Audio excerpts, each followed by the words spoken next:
Got lots more questions from you guys. So today's first question comes from River, and they ask, have you played the Half-Life series?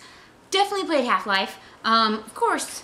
And I am kind of not so excited for a new one anymore, just because the hype around it has been so huge and everybody's been asking for it for so long that even if we do get a Half-Life 3, I don't think it's going to live up to the hype and expectations. So I kind of want a new one. A new one would be cool, but I just don't think it's going to be good as we all hope for. So I do love Half-Life though. Travis says, what is your favorite first-party game developer? That's an easy one. Naughty Dog, of course. I love Naughty Dog, not just because they make the video game with the sexiest video game character in it ever.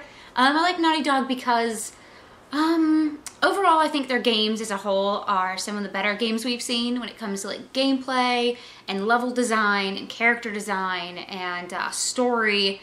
And most of all, the details in the artwork. I adore details. And Naughty Dog does the smallest little details that no other developer does. Like the little things that most people don't notice, I notice. Just the smallest itty bitty teeny tiny things, like an itty bitty bug that runs across, I don't know, one of the bricks. I'll notice that. And Yoshi's trying to give me kisses. A lot of other people won't notice it, but I do, and so I adore game companies that put in the effort even into the tiniest little things, because all those tiny little things add up for the game experience, and you might not fully notice it, but like subconsciously you do. You're playing through, and that's what makes the environment feel alive, makes the environment feel real, is all those small touches, and that's what I love about Naughty Dog. Sebastian asks, what game would you like to see out one day that would make you so happy? I've always said I really want another Eternal Darkness so bad, and I know we almost had one on Kickstarter. There was that game company that was trying to make like a spiritual successor to Eternal Darkness. If you guys don't remember what Eternal Darkness is, it was one of my favorite games ever, but definitely one of my favorite games on the GameCube, which it did this stuff that like no other games really have done or have done before or after. Was it would really mess with your mind. Your character would go insane slowly because some of the enemies, it would drain like sanity, health, and magic. And so it would drain your sanity, and then the game would actually start to mess with you. It would give you like blue screen of death. It would tell you it was deleting your save game. It would pretend like your controller came unhooked. It was really, really awesome, and they did a really good job with it. So I wanted a sequel to Eternal Darkness really bad. Or even just a remake. I wouldn't mind if another developer picked it up and kind of modernized the stuff in it and prettied it up. I tried to play it again last year, and the graphics did not hold up well. But everything else about it did, so I'd love to see something more Eternal Darkness. It was originally done by Silicon Knights, and they had that huge drama go down with Epic, I think it was. So we're not going to be seeing anything from them soon. Seth says, if there was no such thing as Uncharted or BioShock, what would be your favorite game?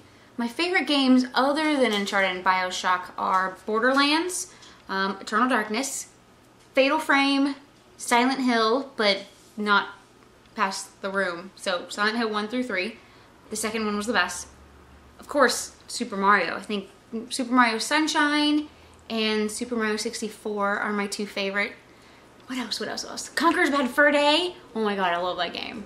Dragon Age Origins, Minecraft, and yeah, I think that's a pretty healthy list. Those are some of my favorites. I know I'm forgetting some, I know it, but those are the ones I can think of right off the bat. Tim asks, if you could take any video game and make it into a movie, which one would you choose? Ooh, good question, because I really don't like video games to movies, because I think video games are a higher form of entertainment than movies are. So I think to take a video game and make it into a movie, you actually have to dumb down the experience. I can't really think of any right now, especially not any that I would seriously like to see as a movie. So we're gonna go with Mario Kart. It'd be like Fast and Furious, but with Mario characters. I'd pay to see that. Jay asks, if you had to sell everything in your apartment but was allowed to keep only 3 items, what would they be and why?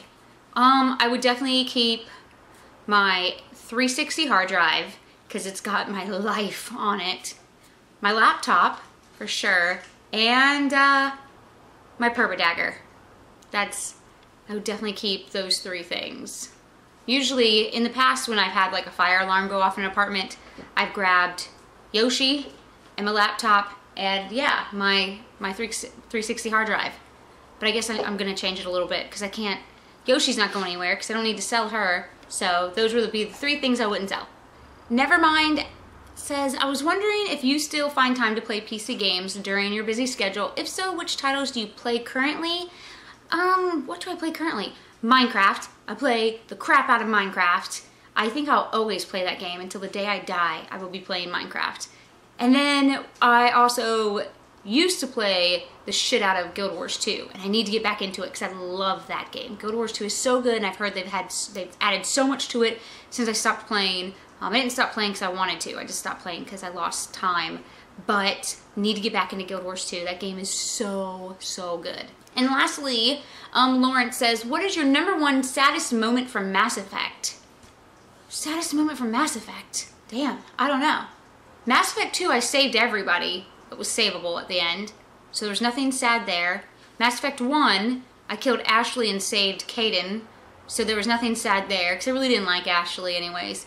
She was a little bit too manly for me. And I ended up having romantic relations with Kaidan for the rest of the game series, so that wasn't a sad moment. He lived at the end of Mass Effect 3, so did Joker, but Edie died. That was sad-ish. But did she really? Yeah, actually she did. I was gonna say maybe, like, since she was the ship, the Normandy made it. Did it? I don't remember. Well, anyways, I know Joker, Garrus, and Kaidan lived. So that's good. And my ending, did we all get the ending where Shepard, like, or what was it? You hear a heartbeat or a breath. You hear breathing, and then you see the N7 dog tags or something. I don't think everybody had that ending. I got that ending. So I read that as my Shepard's still alive somewhere. So I guess the saddest moment for me is that it ended. Yeah, I'm gonna go with that cop-out of an answer. Because I'm really sad it ended, but I know we're getting a Mass Effect 4 because they already started hinting about it on Twitter.